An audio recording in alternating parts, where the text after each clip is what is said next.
بشارت میڈیا سے گفتگو کر رہے ہیں۔ پہلی بات یہ ہے کہ حلف برداری کی تقریب جو ہے اس کو روکا جائے، جو اس سے پہلے عدالت کے آرڈرز ہوئے ہیں اس کو سسپینڈ کیا جائے، پھر لارجر بینچ جو ہے وہ بنایا جائے۔ آج کے عدالتی فیصلے کے مطابق ہماری انٹرا کورٹ اپیل جو ہے وہ ایکسیپٹ ہوئی ہماری استدعا کے مطابق۔ اسی انٹرا کورٹ اپیل جو ہے اس میں جو ہم نے استدعا کی ہوئی تھی کہ لارجر بینچ بنایا جائے، لارجر بینچ کی بھی ہماری استدعا جو ہے منظور ہوئی۔ اور پھر سب سے اہم بات جو یہ ہے کہ اس سے پہلے جو ہائی کورٹ کے 2 یا 3 فیصلے ہوئے ہیں ان فیصلوں میں پریزیڈنٹ صاحب کا کنڈکٹ اور چیف منسٹر کا گورنر صاحب کا کنڈکٹ اس کو کویسچنیبل بنایا گیا تھا، اور اس پر بہت ریمارکس بھی دیے گئے تھے، اور انہیں میں سمجھتا ہوں کہ ایسی کچھ آبزرویشنز تھی جو صدر کے عہدے کے ساتھ اور گورنر کے عہدے کے ساتھ نہیں جاتی۔ آج عدالت نے ان آبزرویشنز کو بھی سسپینڈ کیا، تو میں سمجھتا ہوں کہ یہ ایک بہت عام فہم بات ہے کہ جو شخص آج غیر قانونی طور پر اور غیر آئینی طور پر حلف اٹھاتا ہے، اس کے حلف اٹھانے کے ساتھ ہی اس کے جو چیف منسٹر بننے کے خلاف جو اپیل تھی وہ ایکسیپٹ بھی ہوتی ہے، اور ہمیں جو ریلیف ہم چاہ رہے تھے وہ بھی ملتا ہے، اور لارجر بینچ جو ہے کانسٹیٹیوٹ ہو جاتا ہے۔ تو میں سمجھتا ہوں کہ آج انہیں یہ ضرور سوچنا چاہیے کہ جو عمل انہوں نے کیا عدالت کی نظر میں وہ متنازع ضرور ہے، اسی لیے ہماری پلینٹ جو ہے اس کو ایکسیپٹ کیا گیا اور لارجر بینچ بنایا گیا۔ اس کے علاوہ میں یہ عرض کرنا چاہتا تھا کہ ایک سمپل سی بات ہے، آپ میڈیا اس بات کا شاہد ہے کہ پچھلے 3.5 سال سے ہم ووٹ کو عزت دو کے حوالے سے نون لیگ کا جو ایک بیانیہ ہے اس کو سنتے چلے آ رہے ہیں، لیکن آج کیا یہ حقیقت نہیں ہے کہ حمزہ شہباز ہماری پاکستان تحریک انصاف کی ووٹیں لے کر 26 لوگوں کو لوٹا بنا کر وزیر اعلیٰ منتخب ہوتا ہے؟ تو آج ہمارا یہ سوال بنتا ہے کہ یہ ووٹ کی عزت یہی ہوتی ہے کہ ہماری ووٹیں لے کر آپ مینڈیٹ حاصل کرتے ہیں چیف منسٹر کا؟ میں سمجھتا ہوں کہ اس کی زیادہ قابل شرم بات ان کے لیے کوئی نہیں ہو سکتی۔ ہمارا مینڈیٹ جو ہے اس کو استعمال کر کے وہ اقتدار میں آتے ہیں اور پھر اس وقت ووٹ کی عزت کی بات نہیں کرتے۔ تو میں سمجھتا ہوں کہ نون لیگ کا جو ووٹ کو عزت دینے والا بیانیہ تھا وہ رد ہو چکا ہے۔ دوسری بات جو میں آپ کے سامنے انتہائی اہم عرض کرنا چاہتا تھا کہ آج بھی ہماری پارٹی کا یہ موقف ہے کہ حمزہ شہباز صاحب کو ایوان میں اکثریت حاصل نہیں ہے۔ آپ گواہ ہیں اس بات کے کہ جو ہمارے اراکین منحرف ہوئے ہم ان کے خلاف ریفرنس ہم نے موو کیا، اسپیکر صاحب کے پاس وہ ریفرنس آیا، اسپیکر صاحب کے بعد وہ ریفرنس جو ہے الیکشن کمیشن کو موصول ہو چکا ہے، اور الیکشن کمیشن نے ان منحرف اراکین کو 6 تاریخ کے لیے نوٹس بھی دیا ہوا ہے۔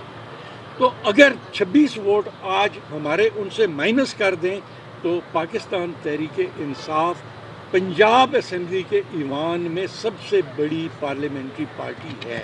اور ان کے پاس کوئی جواز نہیں ہے کہ لوٹوں کی مدد سے وہ وزارت اعلیٰ جو ہے وہ اس کو لے کر آگے چلے۔ میں آپ کو یقین دلاتا ہوں کہ جو آئینی اور قانونی جنگ ہے انشاءاللہ تعالی ہم نے لڑنی ہے، اور ہم نے ان لوگوں کو ایکسپوز کرنا ہے۔ ایکسپوز اس لحاظ سے کرنا ہے کہ جو ایک بیانیہ لے کر چلے تھے آج اس بیانیوں کے انہوں نے خود ختم کیا، اور انشاءاللہ تعالی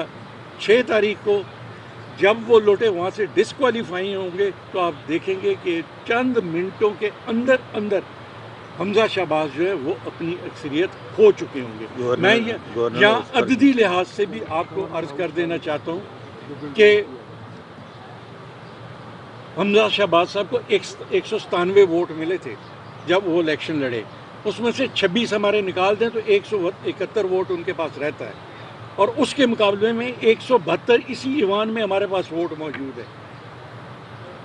فیصلہ آئے بغیر، لوٹوں کے ووٹ کاسٹ کیے بغیر بھی پاکستان تحریک انصاف جو ہے سب سے بڑی پارلیمنٹری پارٹی ہے۔ اس کے علاوہ میں یہ عرض کرنا چاہتا ہوں کہ جس طرح ہمارا یہ موقف ہے اور انشاءاللہ تعالی ہمیشہ رہے گا کہ نون لیگ ایک فاشسٹ جماعت ہے، جمہوریت سے ان کا کوئی تعلق نہیں ہے۔ جب ان کی اپنی ذات کا معاملہ ہوتا ہے تو جمہوریت کی آڑ لے کر یہ آگے چلتے ہیں، لیکن جب کوئی چیز ان کے مخالف ہو تو پھر یہ جمہوریت کو بھی رون دیتے ہیں۔ آج جو گورنر ہاؤس میں ہوا،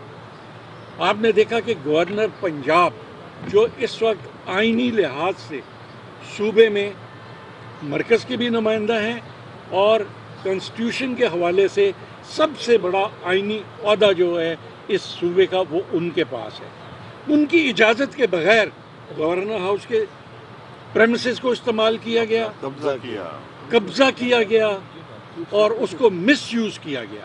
اور میں سمجھتا ہوں کہ ہم اس کی پرزور طور پر مذمت کرتے ہیں۔ اس کے بعد دوسرا جو انلیگل کام ہوا ہے، دیکھیں اگر بطور وزیر قانون اگر میرے آفس سے کوئی نوٹیفیکیشن نکلتا ہے تو میری منظوری کے بغیر نہیں نکل سکتا۔ اگر میرا سیکرٹری مجھ سے پوچھے بغیر کوئی نوٹس نکالے گا، صوبے میں ایک قانونی اور آئینی جو ایک پروسیجر ہے اس کو اگر بائی پاس کرے گا تو اس کے ساتھ کسی قسم کی کوئی رعایت نہیں کی جائے گی۔ اب اگر آپ کو سوال کرنا چاہتے ہیں، ایک تو اب آپ کی پوزیشن ڈی نوٹیفائی ہونے کے بعد کلیئر ہو گئی ہے، کیا پنجاب کی بیوروکریسی کو چیف سیکرٹری استعمال ہوا ہے؟ کیا پنجاب کی بیوروکریسی کو اسلام آباد سے یوز کیا گیا؟ ایک سوال یہ ہے۔ میں پہلے اس کا جواب دوں کیونکہ اس لیے میں ابھی اس سے بات بھی کر رہا تھا اور ریلیونٹ بھی ہے۔ دیکھیں وہ نوٹیفیکیشن جس کے تحت عثمان بزدار صاحب کو ڈی نوٹیفائی کیا گیا ہے اس کی کوئی قانونی حیثیت نہیں ہے۔ نمبر 1 وہ پہلے میں ایکسپلین کر چکا۔ نمبر 2 آپ یہ دیکھیں کہ ایک گورنر ہاؤس جو رات کو نوٹیفیکیشن جاری کرتا ہے وہ چیف منسٹر اور کیبنٹ کے متعلق کرتا ہے۔ کیبنٹ کو تو انہوں نے ڈی نوٹیفائی نہیں کیا اور چیف منسٹر کو ڈی نوٹیفائی کر دیا۔ کیا اس کی کوئی آئینی یا قانونی حیثیت ہو سکتی ہے کہ ایک ہی نوٹیفیکیشن کے دو حصے ہیں، ایک ہی نوٹیفیکیشن میں دونوں چیزیں مینشنڈ ہے کہ چیف منسٹر بھی مینشنڈ ہے اور کیبنٹ بھی مینشنڈ ہے؟ تو اس کا مطلب یہ ہے کہ اس وقت اگر انہوں نے، میں فرض کر لیں کہ عثمان بزدار صاحب کو ڈی نوٹیفائی کیا تو کیبنٹ تو ایگزسٹ کرتی ہے۔ جب تک نئی کیبنٹ نہیں آتی ہم ایگزسٹ کرتے ہیں، ہمیں کسی نے ڈی نوٹیفائی نہیں کیا اور ہمیں گورنر صاحب کے علاوہ کوئی ڈی نوٹیفائی کر بھی نہیں سکتا۔ اچھا رائے صاحب یہ دوسرا سوال پہ سادی لے لینا تھا۔ اس وقت جو بحران کھڑا ہو گیا یہاں پر کہ قومی اسمبلی کے اسپیکر کو آگے حلف لینا پڑا ہے وزیر اعلیٰ کا، اب کابینہ بھی بننی ہے، کابینہ نے بھی حلف لینا ہے، گورنر صاحب نے تو سٹانس بڑا کلیئر لے لیا کہ میں حلف نہیں دوں گا، اب کابینہ کا حلف کون سب لے سکتا ہے؟ لاہور ہائی کورٹ کا جج کوئی نہیں لے گا ماسوائے گورنر صاحب کے، کیونکہ یہ پریروگیٹو جو ہے گورنر صاحب کا ہے، انہوں نے ہی حلف لینا ہے۔ دوسرا خود آپ نے فرمایا کہ قومی اسمبلی کے اسپیکر صاحب کو آنا پڑا ہے، تو وہ میں نے پہلے کہا ہے کہ وہ ایک غیر ایک آئینی اقدام تھا۔ پورا آئین اٹھا کر دیکھ لیں، اگر اسپیکر نیشنل اسمبلی کا کہیں اس میں ذکر ہے کہ وہ حلف لیں گے تو ہم اس بات کو ماننے کے لیے تیار ہیں۔ لیکن یہاں میں ایک چیز اور واضح کرنا چاہتا ہوں کہ یہ آج تو اسپیکر نیشنل اسمبلی کے ساتھ بات ہوئی ہے، لیکن 2 دن پہلے جو ان کی ہائی کورٹ میں رٹ تھی اس میں انہوں نے پارٹی بنایا ہوا تھا چیئرمین سینٹ کو، اور ان کی پلی یہ تھی کہ چیئرمین سینٹ جو ہے وہ آ کر ہم سے حلف لے۔ خدا کے لیے